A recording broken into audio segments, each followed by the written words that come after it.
મિત્રો લગ્નની સિઝન ચાલે છે અને તે માટે બેસ્ટ કૌશિક ભરવાડ અને જાગૃતિ ચૌધરી સોંગ લઈને આવ્યા છે લગ્નિયા। તો તેનું આપણે પોસ્ટર કેવી રીતે બનાવવું તે કાઇન માસ્ટરની અંદર સંપૂર્ણ રીતે શીખવાડેલું છે। તો આપણે આવી ગયા છીએ કાઇન માસ્ટરની અંદર અને અહીંયાથી તમને આ મીડિયા લખેલું છે ને તેના પર દબાવવાનું છે અને હવે જે પોસ્ટર બનાવવા માટે બેકગ્રાઉન્ડ તમારે લેવાનું હોય ને તે બેકગ્રાઉન્ડ લઈ લેવાનું છે। જો તમારી પાસે ના હોય તો કોમેન્ટ કરજો, આપી દઈશ। પછી અહીંયાથી પેન ઝૂમ પર જઈ અને બેકગ્રાઉન્ડને પૂર્ણ સ્ક્રીન કરવાનું છે અને પૂર્ણ સ્ક્રીન હોય તો કંઈ કરવું નથી। પછી અહીંયા લેયર પર જાઓ અને લેયર પર ક્લિક કરી અને અહીંયા મીડિયા જેવું ઓપ્શન મળશે તેના પર ક્લિક કરો અને હવે જે તમે ફોટા પીએનજી બનાવ્યા હોય તે ફોટાને લઈ લેવાના છે। તો લઈ લીધા છે આપણે અને અહીંયાથી આ જે ક્રોપિંગનું ઓપ્શન મળશે તેના પર ક્લિક કરવાનું છે અને આ ક્રોપિંગ તમને જેટલું સારું લાગે તેટલું ક્રોપિંગ કરી લેવાનું છે અને પછી તમારા હાથ વડે આને પરફેક્ટ રીતે સેટ કરવાનું રહેશે।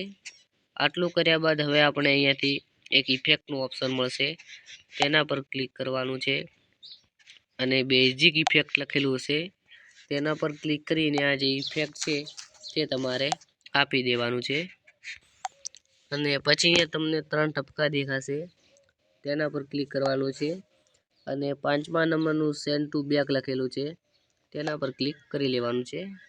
આટલું કર્યા બાદ હવે આપણે આવવાનું છે અહીંયા કેપેસિટી લખેલું છે તેના પર અને તેને તમારે કંઈ જેટલું સારું લાગે તેટલું રાખવાનું છે। આટલું કર્યા બાદ હવે આપણે ફરીથી મીડિયા પર જવાનું છે અને અહીંયા તમને કાઇન માસ્ટરની અંદર ઓપ્શન મળે છે ઓલને બાજુમાં ઇમેજ એડસેટ્સ તેના પર ક્લિક કરી અને અહીંયા તમને ઘણા બધા બેકગ્રાઉન્ડ ફ્રીની અંદર મળી જાય છે। તો તમારે અન્ય કોઈ વિડીયો એડિટ કરવો હોય તો અહીંયાથી તમે બેકગ્રાઉન્ડ યુઝ કરી શકો છો। તો હમણાં આપણે વ્હાઇટ અથવા તો બ્લેક કલરનું બેકગ્રાઉન્ડ લઈ લેવાનું છે અને તેને આપણે અહીંયાથી ક્રોપિંગ કરવાનું છે। તો ઓકે કરી અને એને આવી રીતે ક્રોપિંગ કરીશું।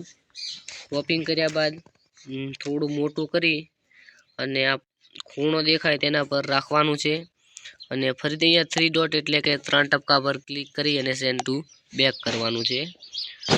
આટલું કર્યા બાદ હવે આને ફરીથી 3 ટપકા પર ક્લિક કરી અને પહેલા નંબરનું લખેલું છે ડુપ્લિકેટ તેના પર ક્લિક કરી લેવાનું છે। તેના પર ક્લિક કરી અને આપણે આને વળી નીચે ખૂણા પર રાખી લેવાનું છે અને આનો કલર તમારે ચેન્જ કરી લેવાનો છે અહીંયાથી। તો જે કલર સારો લાગે તેને તમારે યુઝ કરવાનો છે કંઈક આવી રીતે। હવે આટલું કામ આપણું પતી ગયું।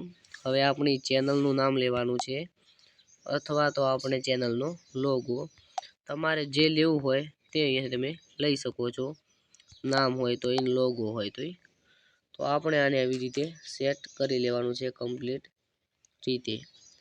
આટલું સેટ કર્યા બાદ હવે આપણે લખવાનું છે ગુજરાતી સોંગ પોસ્ટર એડિટિંગ।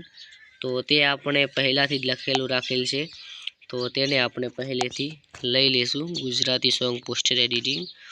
તો તેને આપણે અહીંયાથી લઈ લેવાનું છે અને આવી રીતે ગમે ત્યાં સારું લાગે ત્યાં સેટ કરી લેવાનું છે। તો આવી રીતે આને અહીંયા સેટ કરી લેવાનું રહેશે। તો આપણું પોસ્ટર કમ્પ્લીટ બની ગયું છે। પોસ્ટર કેવું લાગ્યું તે કોમેન્ટની અંદર બતાવજો અને ચેનલ પર નવા હોય તો સબસ્ક્રાઈબ કરી લેજો।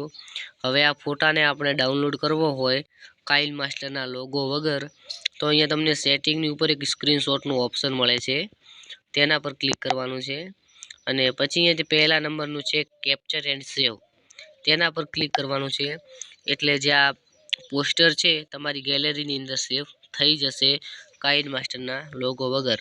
તો ખાસ કરીને મિત્રો બતાવજો કે માહિતી કેવી લાગી।